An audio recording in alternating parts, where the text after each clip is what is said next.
Hello friends, आज हम cell का टॉपिक पढ़ेंगे। तो मैं आपको बता देती हूँ कि सेल जो है एक लैटिन वर्ड है सेला, विच मीन्स स्मॉल रूम। और इसको किसने डिस्कवर किया था? रॉबर्ट हुक ने। तो दो टाइप के सेल्स होते हैं, dead cell and live cells. तो जो डेड सेल है वो रॉबर्ट हुक ने 1665 में डिस्कवर किया था, और लाइव सेल हमारा एंटन वन ल्यूइक खून ने 1674 में डिस्कवर किया था। तो जैसा कि सेल है, सेल की मेनली 3 पार्ट्स में इसको कैटेगराइज किया हुआ है। Number 1 cell membrane, second cytoplasm, और थर्ड है हमारा न्यूक्लियस। तो तीनों पार्ट को मैं वन बाय वन आपको एक्सप्लेन करूँगी। तो सबसे पहले बात करते हैं सेल मेम्ब्रेन की। It is composed of 2 compounds. जो हमारा सेल मेम्ब्रेन होता है वो 2 कंपाउंड से मिलकर बना होता है। फर्स्ट है हमारा ग्लाइकोप्रोटीन, जो कि इसकी कंपोजिशन होती है हमारे सेल में 45%। ठीक है। सेकेंड कंपाउंड है हमारा फॉस्फोलिपिड, इसकी कंपोजिशन होती है 55%। ठीक है। और कुछ मॉलिक्यूल्स, कुछ कंपाउंड्स हमारे माइनर अमाउंट्स में प्रेजेंट होते हैं सेल के अंदर। उनका नाम है ग्लूकोज एंड कोलेस्ट्रॉल। ठीक है। तो मैंने आपको सेल मेम्ब्रेन के बारे में बताया, कौन कौन से कंपाउंड्स को मिलाकर हमारी सेल मेम्ब्रेन मिली होती है। और ये नोट सेट में और बाकी गवर्नमेंट एग्जाम में भी क्वेश्चन पूछा गया है, तो आप इसको अच्छे से याद कर लीजिएगा। Next come to functions of cell membrane. ठीक है। जो फंक्शन होता है सेल मेम्ब्रेन का वो क्या क्या है? फर्स्ट है हमारा it provide shape and structure. ठीक है। जो हमारी सेल मेम्ब्रेन होती है वो सेल को क्या प्रोवाइड करती है? एक शेप और स्ट्रक्चर प्रोवाइड कर रही है। ठीक है। सेकेंड फंक्शन क्या है? It helps in transportation. हमने 2 ट्रांसपोर्टेशन पढ़ी है, एक्टिव ट्रांसपोर्टेशन और पैसिव ट्रांसपोर्टेशन। मैं आपको बाद में डिटेल में बता दूंगी। अभी के लिए फ़िलहाल आप इतना याद रखो कि ट्रांसपोर्टेशन 2 टाइप की होती है, जिसमें सेल मेम्ब्रेन हम हेल्प करती है। Next come to nature of cell membrane. तो सेल मेम्ब्रेन का नेचर क्या होता है, क्वेश्चन पूछ ले तो फर्स्ट है आपका सिलेक्टिव परमेएबल। लेकिन ये पहले ही पूछा जाता था, अगर ऑप्शन में आता है तो आप सेमी परमेएबल पर ही टिक करोगे। ठीक है। ऑप्शन में अगर नहीं है सेलेक्टिव परमेएबल तो आपको हमेशा सेमी परमेएबल पर ही टिक करना है। तो राइट आंसर क्या है? नेचर क्या है? अगर आपसे पूछें कि सेल मेम्ब्रेन का नेचर क्या है तो सेमी परमेएबल होती है। सेकेंड मैं आपको बताती हूँ साइटोप्लाज्म के बारे में। तो साइटोप्लाज्म 2 टाइप के मॉलिक्यूल से मिलकर बना है, जिसमें सबसे पहले आता है लिक्विड पोर्शन और सेकंड आता है हमारा सॉलिड पोर्शन। तो जो साइटोप्लाज्म में लिक्विड पोर्शन होता है उसको साइटोसोल बोलते हैं, और जो हमारा सॉलिड पोर्शन है उसको सेल ऑर्गेनल बोलते हैं। ठीक है। इन दोनों को मिलाकर हमारा क्या बनता है? साइटोप्लाज्म।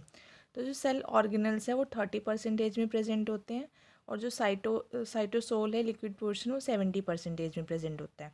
तो सबसे पहले मैं आपको बताऊंगी सेल ऑर्गेनल्स के बारे में, जिसमें सबसे पहले आता है हमारा mitochondria. It is also known as power house of cell.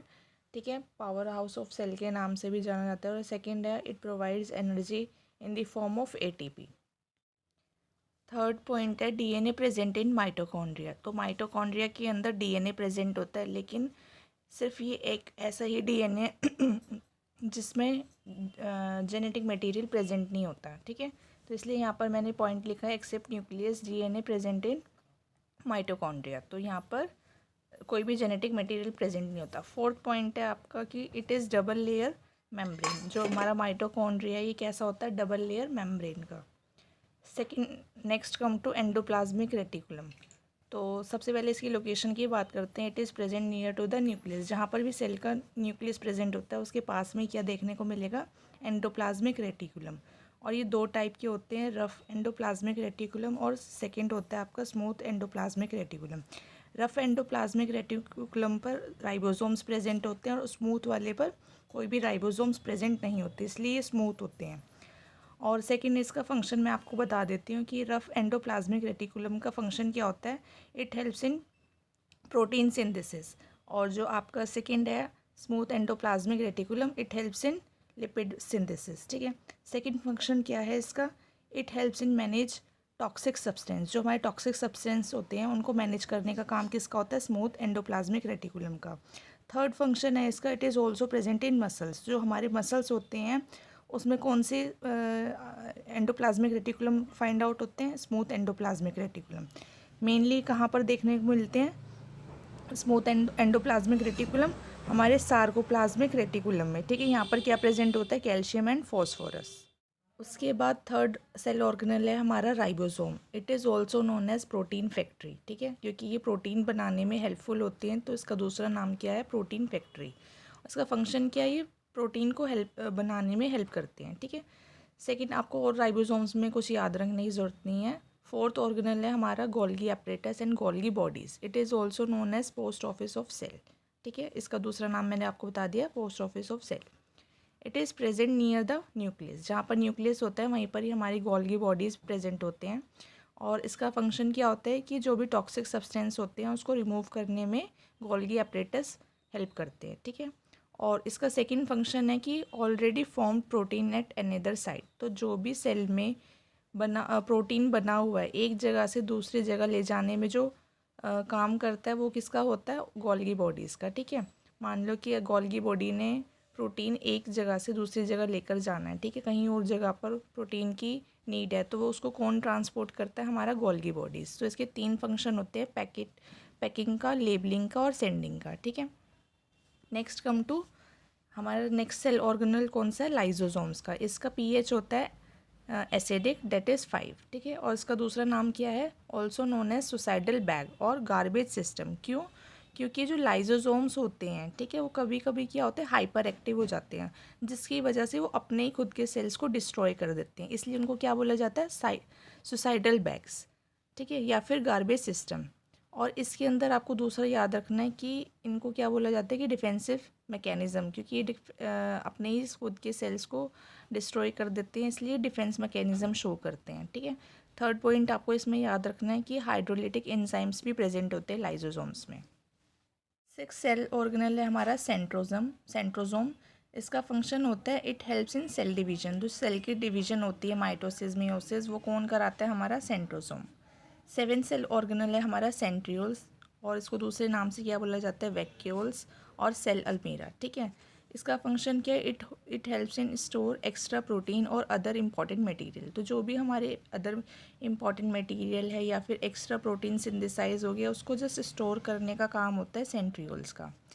8th cell organelle है हमारा माइक्रोट्यूब्यूल्स। इसका अनदर नेम है माइक्रोफिलामेंट्स, या फिर इसको क्या बोलते हैं, जो हमारी माइक्रोट्यूब्यूल्स और माइक्रोफिलामेंट्स होते हैं, कैसे होते हैं, मेम्ब्रेन लेस होते हैं। ठीक है, कोई भी मेम्ब्रेन नहीं होती।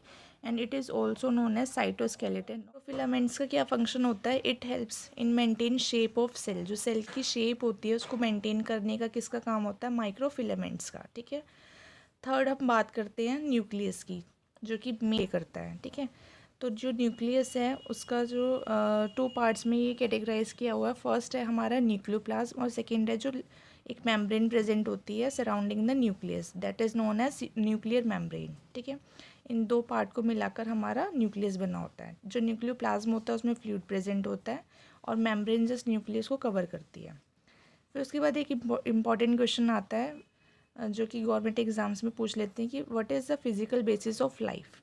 तो हमारा फिजिकल बेसिस ऑफ लाइफ का क्या है, तो ऑप्शन है न्यूक्लियोप्लाज्म, सेकंड है साइटोप्लाज्म, थर्ड है प्रोटोप्लाज्म और फोर्थ है नन ऑफ अबव। जैसा कि आप देख रहे हैं कि राइट आंसर है हमारा प्रोटोप्लाज्म।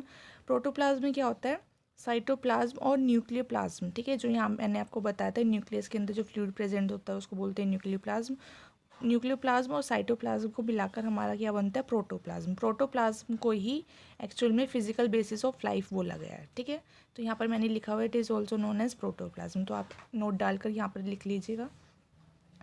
उसके बाद न्यूक्लियस के अनदर नेम बताएं, it is also known as controller, headmaster and principal of cell. ठीक है, जैसे स्कूल में प्रिंसिपल होता है वो सारी एक्टिविटीज़ को कंट्रोल करता है, इसलिए ऐसे ही सेल की जो एक्टिविटीज़ को कौन कंट्रोल करता है, हमारा न्यूक्लियस।